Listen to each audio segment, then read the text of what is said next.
The number one tip for making great video is sound, and I've learned this over the years. I've been making videos since 2007 on YouTube. I never really understood that sound is the number one most important, because even I do this. I start watching a YouTube video. Midway through the video, if the sound is not good, I'm gonna click off and click on to the next video. There's other YouTube videos where the sound is amazing, and I'm not even watching the actual graphics on the screen. Like sometimes I get busy and I put the phone down. I'm listening to a YouTube video because the sound is just crisp. It's nice. Audio is 50% of the video.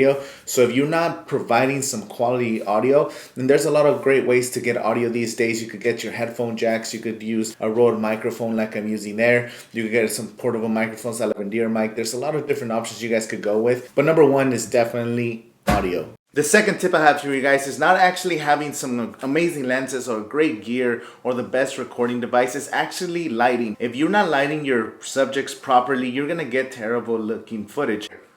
As you saw in the last clip, the lighting was coming behind me, which made me look like a silhouette, and it doesn't look pleasing to the eye. So another part that is great for video is to make sure that you're lit properly. You could definitely use natural lights. You could use artificial lights. I definitely suggest you guys invest into a little lighting kit. You get some on Amazon for maybe under $100, so you can go to Home Depot and buy yourself something that's cheaper. Definitely, there's a lot of cheap ways. The next tip I have for you guys to make better videos is to cut out the unnecessary the likes. Sometimes you just ramble on and you have to take deep breaths or catch your breath. You want to make sure that the audience is really engaged with your video. You want to cut out the the likes, the empty pauses where nothing is happening. You want to get to the point. You want to move on to the next point. You want to get to the subject that you want to get to, and cutting off all these unnecessary things is going to make your video dramatically better. Now I'm going to play back this entire clip without cutting anything out so you guys can see the difference of how much more engaging this was versus the original clip. Points.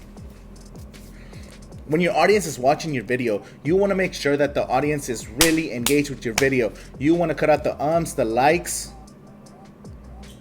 the empty pauses. Cutting your video and chopping it up to make it faster. It's one of the number one tips that I have for you guys to make better video. Another tip I have for you guys is to use background music that actually fits your story. Now, every time I edit videos for clients, it depends on what kind of client and what kind of video I'm making. If it's going to be some kind of commercial for their food product, I definitely want to make something or pick a song that actually fits their style.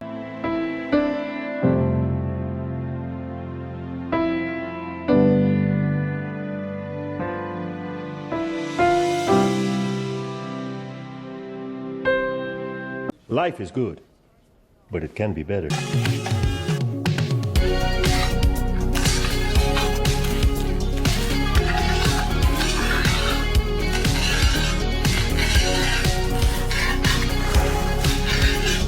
There's a lot of ways to get music on Epidemic Sound. You could use Envato Elements. You could use the YouTube Studio audio library. That's a resource for any YouTuber out there. So there's a lot of resources where you guys can use copyright-free music. You can also hit up small artists, small upcoming rappers or hip-hop artists or any kind of musician out there and ask if you could use their songs in your vlogs and your videos. You help them promote their music, and they might even promote your videos because you're using their songs in your videos. Like, that's a quick tip. Going back to background music, I like to pick the background music that's gonna blend better with the video. I don't like to get too edgy. I like to be subtle and keep it a background. You know, you don't want to get too overwhelmed. You don't want to put up the sound way too loud where it kind of overwhelms the video. You know what I mean? You can even hear what the person is saying. Sometimes talking head videos where you're just talking to the camera, they could get a little bit boring, but adding that element of sound besides just your voice, it just makes your videos a lot richer and makes your videos a lot more engaging. And the final tip I have for you guys is to change locations, change your angles, add some b-roll, add some graphics to your video to make it more engaging. If you notice in this video, I shot every single one of these tips at different angles, different locations around the studio to show you guys that it's more engaging for the audience and more pleasing to the eye, because every time you switch locations, the audience is wondering, oh, a new location. You're observing the surroundings behind me.